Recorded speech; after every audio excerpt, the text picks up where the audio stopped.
디지털투데이 데일리 픽입니다. KBS 여자 화장실에 몰래카메라, 일명 몰카가 설치된 사실이 알려지면서 범인에 대한 궁금증이 커지고 있는데요.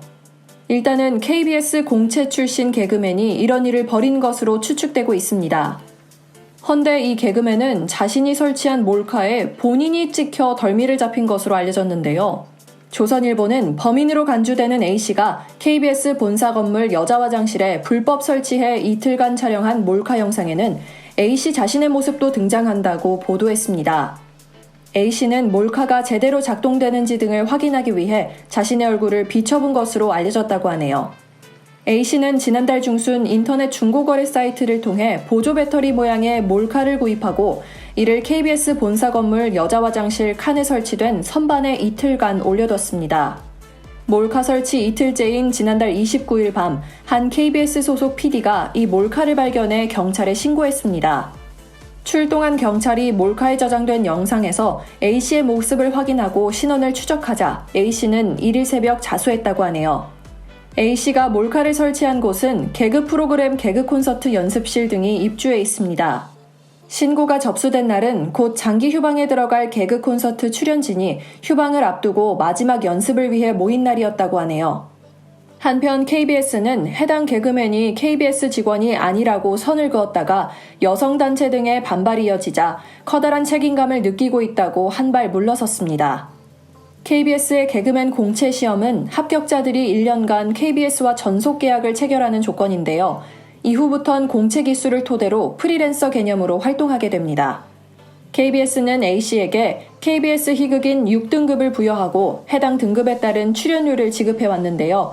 A씨는 지난달에도 KBS 개그 콘서트에 출연했습니다. 이제 슬슬 여름 더위가 찾아오면서 기분이 허하다고 느끼시는 분들이 많으실 텐데요. 이럴 땐 보양식을 찾기 마련인데 소위 이열치열이라는 게 정확히 맞는 걸까요? 코미디닷컴이 이에 대해 알아봤는데요. 맑은 날씨가 이어지면서 다음 주까지 기온이 쑥쑥 오를 예정이라고 합니다. 현충일이 있는 주말에는 서울 낮 기온 31도로 8월 중순에 한여름 더위가 이어질 전망이라고 하는데요. 날씨가 무더워지며 무기력과 피로감을 호소하는 사람이 많아졌습니다. 이럴 때에는 보양식으로 기력을 보충하면 더위를 이기는데 도움이 될 수 있습니다. 우리나라는 탕 종류의 뜨거운 음식을 여름 보양식으로 많이 먹어왔는데요. 따뜻한 음식을 먹으며 땀을 내면 체내 노폐물이 배출되고 땀이 식는 과정에서 열이 발산돼 시원함을 느끼게 됩니다. 이열치열, 더위로 더위를 다스리는 지혜라고 할 수 있겠네요. 하지만 평소 몸에 열이 많고 땀을 많이 흘리는 체질이라면 굳이 뜨거운 음식을 먹어 땀을 낼 필요는 없습니다. 오히려 수분이 과도하게 배출돼 탈수 증상이 올 우려가 있기 때문인데요. 이런 사람의 경우 체내에 수분을 보충하고 열을 내려줄 수 있는 찬 기운의 음식을 먹는 것이 좋다고 합니다. 단 반대로 몸이 차고 평소 장이 약한 사람들은 배탈을 일으킬 수 있으므로 유의해야 한다고 하네요. 즉 자신의 체질에 맞춰 뜨거운 성질의 음식이나 찬 기운의 음식 중 선택해 먹는 요령을 발휘하는 것이 포인트입니다. 하지만 보양식보다 더 중요한 것이 있는데요. 바로 여름 내내 건강한 식단을 유지하려는 노력입니다. 통곡물밥과 채소, 생선 등 건강 증진과 체력 개선에 도움이 되는 식품들을 꾸준히 섭취하면 특별히 보양식을 따로 챙기지 않더라도 건강하게 여름을 날 수 있다고 하네요. 한동안 마스크 가격이 크게 오르기도 했고 구하기도 어려웠지만 이제는 그런 분위기는 많이 꺾인 상황이죠. 그 와중에 덴탈 마스크 대신 사라는 저렴한 비말 마스크도 등장했습니다. 국민일보는 공적 마스크 가격 3분의 1 수준인 500원짜리 비말 차단용 마스크가 5일부터 판매된다고 보도했습니다. 여름철 더운 날씨를 버텨내기 위해 최근 덴탈 마스크의 수요가 급증했고 비말 차단용 마스크는 이런 움직임에 탄생했다고 하네요. 덴탈 마스크가 수술용 마스크이다 보니 의료기관에 우선 배정돼 일반인에게는 공급이 힘들다는 점도 고려했습니다. 식품의약품안전처에 따르면 비말 차단용 마스크로 의약외품 허가를 받은 업체는 웰킵스, 건영클린텍, 파인텍, PNTD 등 4곳입니다. 이 중 식약처 허가를 가장 먼저 받은 웰킵스가 선두주자가 돼 장당 500원에 판매를 시작한다네요. 판매처는 업체 온라인몰에서 시작해 약국과 마트 같은 오프라인 시장까지 확대할 예정이라는데요. 비말 차단용 마스크와 덴탈 마스크는 크게 다르지 않다고 합니다. 특히 성능 면에서는 사실상 똑같다고 해도 될 정도라네요. 비말 차단용 마스크에는 80, 94, 99 같은 숫자 대신 KF-AD 인증 표시가 붙습니다. 여기서 AD, 즉 Anti-Droplet은 미세한 침방울 차단이라는 의미입니다. KF-AD 인증을 받기 위해서는 방수 테스트를 통과해야 되는데 과정은 이렇습니다. 250ml 비커에 물 100ml를 채우고 비말 차단용 마스크로 그 위를 씌웁니다. 그 상태로 비커를 뒤집어 30분간 유지하는데 이때 떨어지는 물방울이 없어야 합니다. 이 과정을 통과한 비말 차단용 마스크의 미세 입자 차단율은 55에서 80% 수준이라네요. 이 수치는 KF55에서 KF80 사이를 기록하는 덴탈 마스크와 똑같습니다. 한마디로 입자 차단 능력은 두 종류의 마스크가 아주 비슷하다는 의미입니다.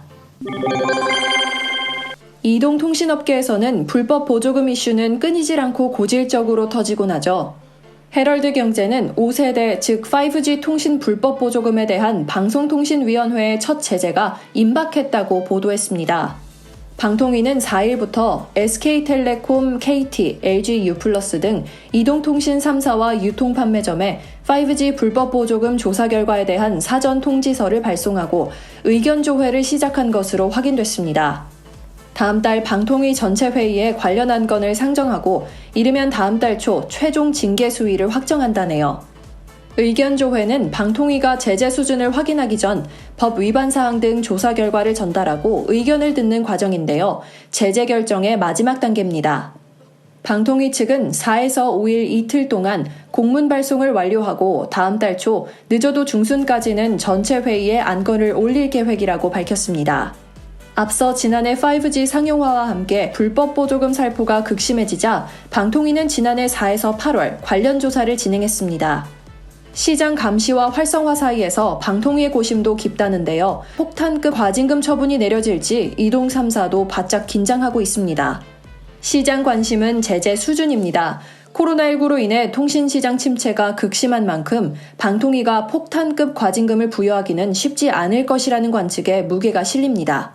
특히 이동 3사뿐 아니라 중소유통판매점까지 큰 타격을 받을 수 있습니다. 방통위는 그동안 불법 보조금에 대해 강경 대응해 왔는데요. 2014년에는 3사의 45일간의 영업정지와 총 584억 원의 과징금을 부과했습니다. 2012년과 2018년에도 각각 119억 원, 506억 원의 과징금을 부과한 바 있습니다. 최근 여행용 가방에 갇혀 학대받던 한 아이가 사망해 사회적 공분을 사고 있는데요. MBC는 이 아이가 여행용 가방에 갇혀있던 그 시간 학교에서는 온라인 수업에 참여 중인 것으로 돼 있었다고 단독 보도했습니다. 이 때문에 출석 조작 의혹까지 나오는데요. 등교를 하지 못하는 게, 교사들이 아이들의 얼굴을 직접 보지 못하는 게 아동학대의 사각지대를 키우고 있다는 겁니다. 숨진 A군이 다니는 초등학교의 3학년 온라인 수업 시간표에는 A군이 처음 가방에 갇혔던 지난 1일 4교시 화재 예방 안전교육에 이어 놀이음악을 듣는 5교시까지 이어져 있습니다. 학교 기록에는 A군이 수업을 모두 들은 것으로 기록돼 있는데요. 그런데 A군이 가방에 갇힌 시간은 낮 12시부터였습니다.